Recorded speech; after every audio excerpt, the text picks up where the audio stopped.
Hello everybody, welcome to this next video on linear algebra.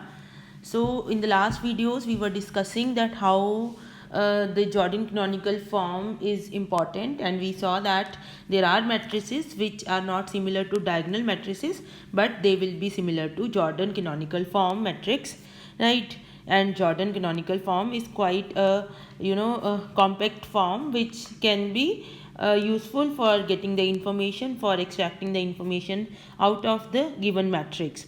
So here we are discussing in this video the first step towards Jordan canonical form. So basically we are looking for matrices whose Jordan canonical form we can write, or we are looking for the conditions which your matrix should satisfy, so that we can conclude or we can say that the matrix has a Jordan canonical form, or your matrix is similar to a Jordan canonical form.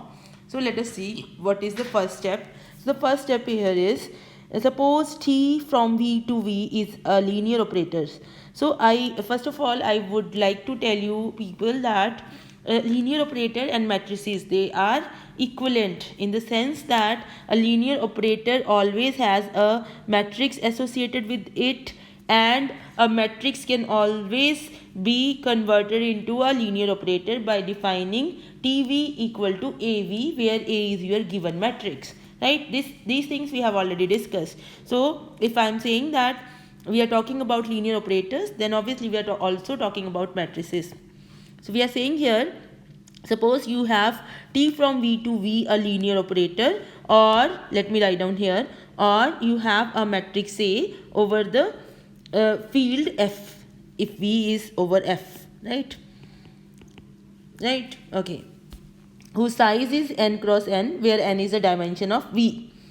And we are saying, suppose the characteristic and minimal polynomial of your matrix, they are factored into linear factors. So we have, this is the characteristic polynomial, t minus lambda 1 raised to power n1, t minus lambda 2 raised to power n2, t minus lambda r raised to power nr, right? And since we know that minimal polynomial and the characteristic polynomial, they have same irreducible factors, so we for sure know that t minus lambda 1, t minus lambda 2, t minus lambda r, they are the factors of minimal polynomials. But the only thing is that these powers will change, m1, m2, mr will change. Okay, so these powers will change, m1, m2 and mr will change. Fine. Okay, so we are saying, so what is the condition? The condition is that both the characteristic polynomial and the minimal polynomial, they are factored into linear factors. Okay, so here we are not giving the exact theorem, we are just talking about the first step. Okay, fine. So what is the first step? The first step is based on primary decomposition theorem. We have already discussed the primary decomposition theorem. So here for your reference I have written the statement again. So what is primary decomposition theorem? Primary decomposition theorem says that let T from V to V be a linear operator whose minimal polynomial looks like this, right? Where F1, F2, Fr, they are the monic irreducible polynomials. Then V, the vector space, is direct sum of T invariant subspaces W1, W2, Wr, where Wi is kernel of Fi T raised to power Ni. And if you call restriction of T to Wi as Ti, then T is direct sum of T1, T2 and Tr. Fine. And also the second part of the theorem says that this Fi T raised to power Ni is the minimal polynomial of the restriction of T onto Wi, that is, it is the minimal polynomial of Ti. Right. Now here you see, here this will act as F1, this will act as F2 and this will act as Fr. So let us apply the primary decomposition theorem here. So according to the primary decomposition theorem, the T which we are talking about from V to V is decomposed, it is decomposed into T1 direct sum T2 direct sum T3 direct sum Tr. Okay, where T minus lambda I raised to power Mi is the minimal polynomial of Ti. This is because of primary decomposition theorem, right? Okay, now you are saying that t minus lambda I raised to power mi is the minimal polynomial of ti. So it means that t minus lambda 1 raised to power m1 is the minimal polynomial of t1. It means that if I put t1 here, I will get a 0 operator. Similarly, t2 minus lambda 2 I raised to power m2 is a 0 operator. And similarly, tr minus lambda r I raised to power mr is a 0 operator. Right? So you get these things from here. Fine. Now you see, if I call this quantity here as n1 and this quantity here as n2 and so on, this quantity here as nr, so what I will get that my t1 is n1 plus lambda 1i, t2 is n2 plus lambda 2i, and tr is nr plus lambda ri. Okay, and also from here you can see that n1 raised to power m1 is 0, n2 raised to power m2 is 0, nr raised to power mr is 0.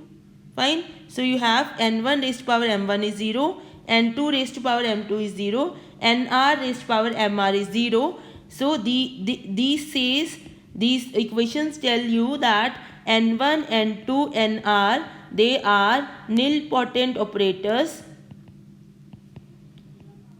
and the indexes for n1 it is m1, it is m2, and it is mr. Why these are the indexes?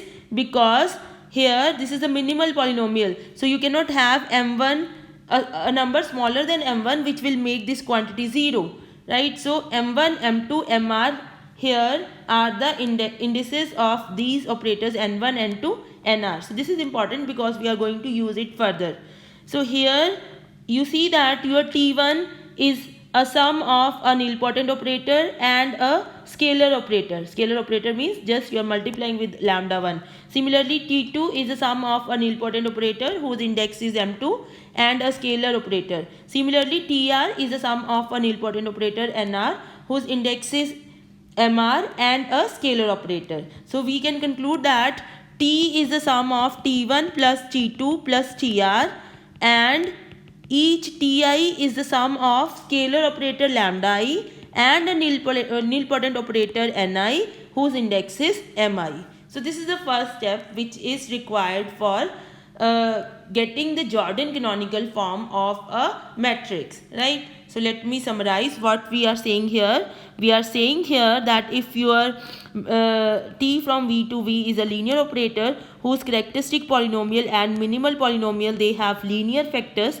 they are factorized into linear factors. So we are saying they look like t1 lambda 1 minus lambda t minus lambda 1 raised to power n1, t minus lambda 2 raised to power n2, t minus lambda r raised to power nr, and t minus lambda 1 raised to power m1, t minus lambda 2 raised to power m2, t minus lambda r raised to power mr. Then we say that we saw that t is equal to t1 direct sum t2 direct sum tr, right, where t1 is n1 plus lambda 1i and so on, tr is nr plus lambda ri, where n1, n2, nr, these are nilpotent operators with indices m1, m2, mr. So this much is the information which we got by applying the primary decomposition theorem, and this is the first step towards the Jordan canonical form. Thank you. Please share this video and subscribe to this channel.